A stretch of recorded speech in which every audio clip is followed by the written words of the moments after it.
بہت سارے اعمال ایسے ہیں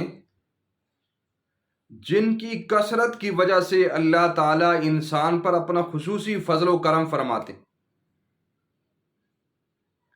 جو اللہ کا ذکر کرتا ہے، اللہ اللہ کی ضربیں لگاتا ہے، اس کے دل کے اندر نورانیت آتی ہے۔ ایسے ہی جو شخص درود شریف پڑھتا ہے، اس درود کی برکت سے اللہ اس کے مسائل کو حل کر دیتے ہیں۔ اور کثرت سے ایک عمل ہی اگر ہے، کثرت سے کرنے سے اس کے انوارات و برکات ظاہر ہوتی ہیں۔ جیسے قرآن کی اندر کوئی ایک سورت، کوئی ایک آیت انسان کثرت سے تلاوت کرے، رزق کی بندش ہے، سورہ مزمل کو پڑھے، کثرت سے پڑھے، اللہ رزق کی فراوانی کر دیتے ہیں۔ ہر طرح کی آفات و بلیات سے حفاظت کے لیے صبح ایک دفعہ سورہ یاسین ہے، لیکن کثرت سے پڑھیں گے تو اس کے انوار و برکات زیادہ ظاہر ہوں گے۔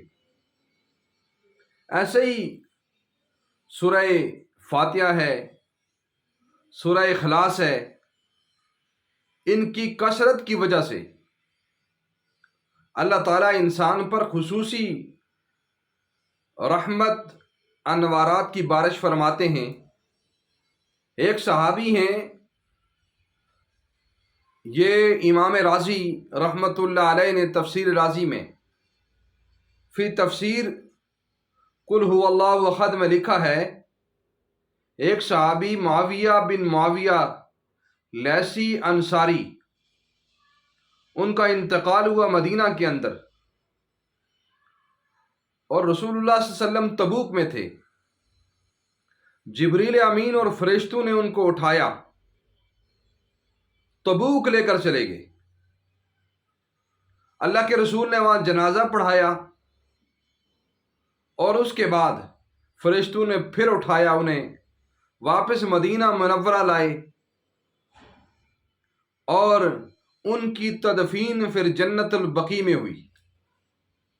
صحابہ نے اللہ کے رسول سے پوچھا، اللہ کے رسول، معاویہ لیثی انصاری کو یہ پروٹوکول کیوں ملا؟ اتنی تکریم ان کی کیوں ہوئی؟ فرشتے ان کو اٹھا کر کیوں لائے؟ آپ نے جنازہ پڑھایا، اٹھا کر واپس کیوں لے گئے؟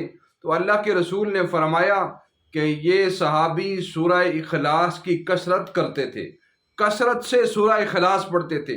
سورہ اخلاص کون سی مشکل ہے؟ قل هو اللہ احد اللہ الصمد لم یلد ولم یولد ولم یکن لہ کفوا احد، یہ 4 آیتیں ہیں۔ اس کی برکت سے ان کو اتنا پروٹوکول ملا کہ وہ مدینہ کے اندر فرشتے ان کو تبوک لے گئے، واپس مدینہ لائے، جنت البقیع میں دفن ہوئے۔ تو ہمیں بھی چاہیے کہ رزق کی کمی ہے، اور کوئی مشکل پریشانی ہے، کوئی بیماری ہے، کوئی غم ہے، کوئی دکھ ہے، تو ہمیں چاہیے کہ سورہ اخلاص کو کثرت سے پڑھیں۔ انشاءاللہ ثم انشاءاللہ اس کی برکت سے جو آپ کی جائز تمنا ہوگی اللہ اسے پورا فرمائیں گے۔ سورہ اخلاص بہت مختصر عمل ہے، کثرت سے پڑھیں۔ اگر کوئی مسئلہ ہے، پریشانی ہے، کوشش کریں 313 دفعہ، 500 مرتبہ، 1000 مرتبہ اگر دن میں پڑھ لے تو کیا ہی کمال ہے۔ 1100 دفعہ اگر پڑھی جائے تو کیا ہی کمال کی بات ہے۔ کسی مقصد کے لیے آپ پڑھ کر دیکھیں، تجربہ کر کے دیکھیں، اور اللہ کی مدد نہ آئی تو پھر کہنا۔